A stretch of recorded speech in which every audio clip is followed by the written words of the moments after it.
भसीन साहब से बातचीत करने का समय हो चुका है और भसीन साहब हमारे साथ जुड़ चुके हैं। गुड मॉर्निंग भसीन साहब।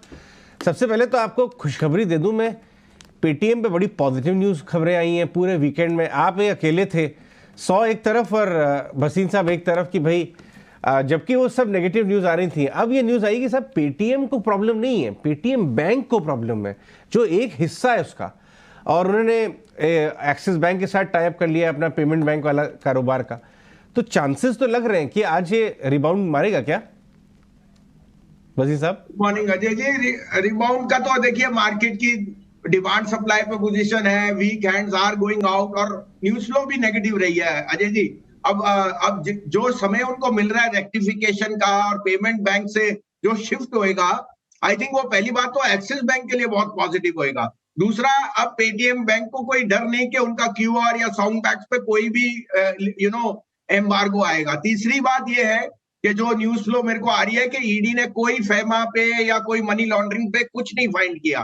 तो आई थिंक धीरे धीरे न्यूज फ्लो पॉजिटिव होएगी और भाव आपके साथ है, लेकिन उसके लिए है जो थोड़ा सा वॉलेटिलिटी बर्दाश्त कर सकता है। हमने कुछ अपनी पोजीशन ऐड नहीं की, इनफैक्ट हमने पीबी फिनटेक और जोमेटो में थोड़ा बहुत और निवेश किया है, वो हमारी तीनों शेयर हुए हैं और हम वेट करेंगे अजय जी और न्यूज फ्लो पे। अभी हमें और पैसा लगाने के लिए और बहुत अच्छे मौके मिल रहे हैं, तो we would rather go with the winners rather than wait for something which is still under cloud because of uncertainty or regulatory concern। थोड़ा वेट करेंगे। अभी के लिए न्यूज फ्लो डेफिनेटली बहुत पॉजिटिव है जैसे आपने कहा। ठीक है, फेयर पॉइंट। नहीं ठीक है, पहले का माल है तो आप पकड़ के रखिए थोड़ी चीजें। देखिए बाजार में डिग्री ऑफ चेंज है, पैसा बनता है। वर्ष जो है वो बैड हुआ तो पैसा बन गया। अब अगर आपके पास पहले का माल है तो लेके बैठिए, नया मत लीजिए, रिस्की हो सकता है, उससे बेहतर पोजीशंस आप ले सकते हैं, भसीन साहब का ये कहना है। बट पीबी फिनटेक में भी पॉजिटिव आया है कुछ न्यूज़, आपने वो नजर डाली क्या? उनको कंपोजिट लाइसेंस मिल गया है। बिल्कुल, और उनके नंबर्स, उनकी मैनेजमेंट की कमेंट्री से बहुत पॉजिटिव रहे और उनके they have exceeded their guidance. उन्होंने अपने टारगेट्स ही पहले हिट कर दिए अजय जी।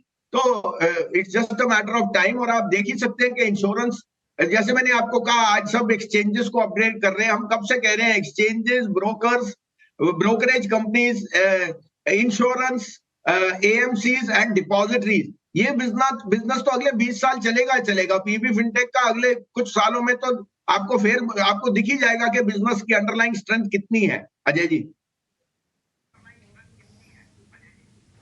ठीक है वसीम साहब, आप मेरे को अपने पुराने शेयर्स का एक अपडेट दे दीजिए और जो आपके नए शेयर्स हैं उसके बारे में और बता दीजिए प्लीज। हाँ, मैं आपको और अजय जी को याद दिलाना चाहता हूँ, महीना पहले की बात है, 3200-3400 का भाव था या शायद 3700 का हीरो मोटो, और दो ब्रोकरेज हाउसेज ने उनको डाउनग्रेड किया था। मैंने उस समय खुल के कहा था अजय जी 5000 रुपए आएगा हीरो मोटो, चाहे आपको अच्छा लगे बुरा, और आज वो 4900 हो गया है। 14000 रुपए मैंने 25000 कहा था बॉश, अभी 1 साल हो गया इस बात को, लेकिन 25 नहीं 28000। और बाजार की स्ट्रेंथ को अंडर एस्टिमेट मत करना। अब आप बोल रहे हैं कि मैं पैसा पेटीएम या, लेकिन मैं कह रहा हूं कि HDFC bank has bottomed out for all time to come. ये मैं दावे से लिख के देता हूं, 1350 नहीं टूटता चाहे कुछ भी हो जाए। और शेयर बाजार में कहीं ना कहीं आपको वैल्यू भी सर्च करनी है कि आप 4 टाइम 5 टाइम आईआरईडीए या कोई बड़े पीएसयू में लेंगे जो मोमेंटम है, या जहां वैल्यू आपको दिख रही है 2 टाइम प्राइस टू बुक। तो हम तो एचडीएफसी बैंक को होल हॉग ऐड कर रहे हैं। आपके चैनल पे भी क्या था, 1350-60 नहीं टूटेगा। और अगर आपको वहां मिल भी जाए तो मौका लेने का है। आज उनकी एक इन्वेस्टर कॉन्फ्रेंस है, 1550 की क्लियरिंग छपेगी इसकी 29 फरवरी को मेरे हिसाब से। बाकी आप अपनी डिलीजेंस कीजिए। उसके अलावा मैंने आपको एमएनएम कहा था, डिम्पी जी एमएनएम पे कोई पूछ नहीं रहा था, जब उसके रिजल्ट आए 1840 का नया टारगेट हो गया। और मैं आज फिर रीइटरेट करता हूं कि MNM and Bajaj Auto have been outperformers. अब थोड़ा सा प्रॉफिट लीजिए। आज के लिए मेरे 3 पिक्स हैं, आप कहे तो मैं शुरू करूं। उनमें एक रिपीट है, धनलक्ष्मी बैंक 40 पे भी क्या 42 पे 59 बिक के आया है, अभी वापस 44-45 है। फिर मत कहना 59 जब क्रॉस कर जाए तो 65 जाए, 65 जाएगा फिर 75। ये शेयर होल्ड करने वाला है, लेके रखिए। छोटे बैंकों में 2% से ज्यादा किसी का स्टेक नहीं है, और केरला का one of the best performing mid cap banks है, जहां रूरल इनकम, एग्री और गोल्ड लोन सब है। उसके अलावा आज मेरा टॉप पिक है टेक महिंद्रा। देखिए स्टॉक्स एनालिसिस के लिए अब घंटों नहीं लगते। ग्रो पर मिलता है सारे स्टॉक्स का information. Is outperforming. Tech Mahindra में मैं बहुत बुलिश हूँ, इन द सेंस उनके जो अंडरग्राउंड चेंज था BFSI वो हो गया। The new management is very aggressive, तो वो कॉन्ट्रैक्ट्स में जो बिड करेंगे they will not start to compete with the likes of Infosys. 1365 का पहला टारगेट है, लेकिन ये 1400 भी जा सकता है। दूसरा, मैंने पहले भी कहा, IRCTC में आपको वंदे भारत भी आ गया, नंबर्स इतने बढ़िया आए।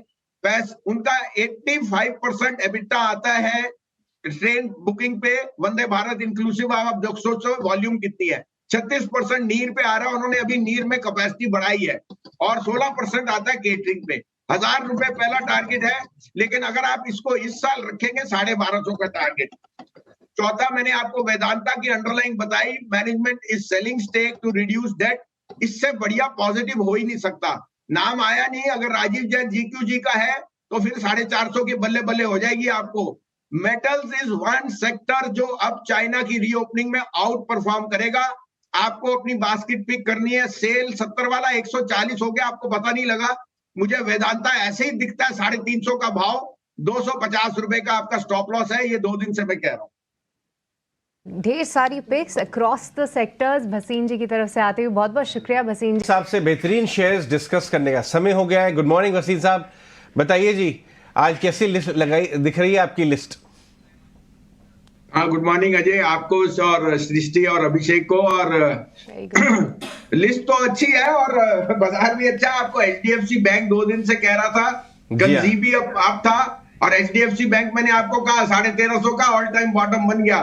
अब आपको बैंक्स में कंसंट्रेट करना चाहिए। बैंक्स में अभी रैली शुरू हुई है, और कुछ आप ऑटोज और बाकी जो आउट परफॉर्म सेक्टर्स हैं, रियल एस्टेट, वहां पे प्रॉफिट ले सकते हैं। बट जैसे मैंने कहा, मार्केट अभी रिलेटिवली फुली प्राइस्ड है। थोड़ा सा ध्यान रखिए, वॉलेटिलिटी आ सकती है, लेकिन HDFC बैंक पे मैं बहुत बुलिश हूं। और मैंने आपको कहा, ये जो 10 साल में एक बार मौका आता है, 2 साल का अंडर परफॉर्मेंस, वो एक अपॉर्चुनिटी होता है। अभी आपकी टिप्पणी भी सुनी एशियन पेंट पे।